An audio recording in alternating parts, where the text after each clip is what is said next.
ఒక చిన్న గ్రామంలో చిన్ని అనే చిలక ఉండేది.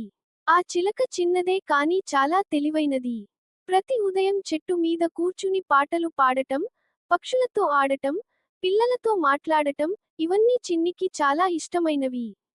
ఒకరోజు ఉదయం చిన్ని నిద్రలేచి తన మామూలు అలవాటు ప్రకారం చెట్టు పక్కనే ఉన్న పండ్ల కాయల కోసం వెళ్ళింది. కానీ ఆశ్చర్యం! చెట్టులో ఒక్క పండు కూడా లేదు. చిన్ని ఆశ్చర్యంతో మిగతా పక్షులతో మాట్లాడింది. అమ్మో! మన చెట్టు ఎండిపోయింది.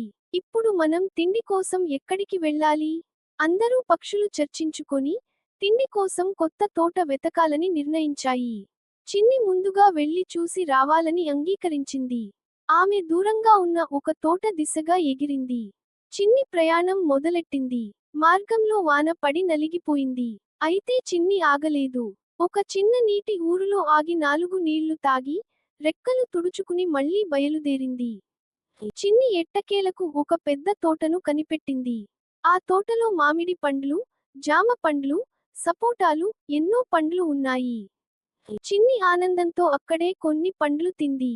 వెంటనే తన స్నేహితులకు ఈ విషయాన్ని తెలియజేయాలని ఎగిరింది. చిన్ని తిరిగి వచ్చి తన పక్షి స్నేహితులకు అన్నది. మనం కొత్త తోటను కనుగొన్నాం.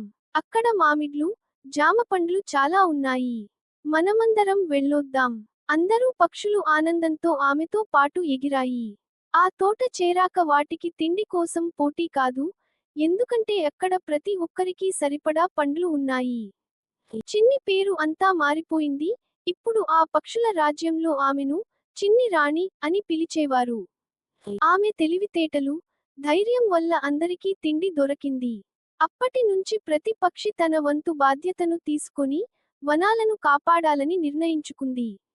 తినే ముందు ఒక చెట్టు నాటాలి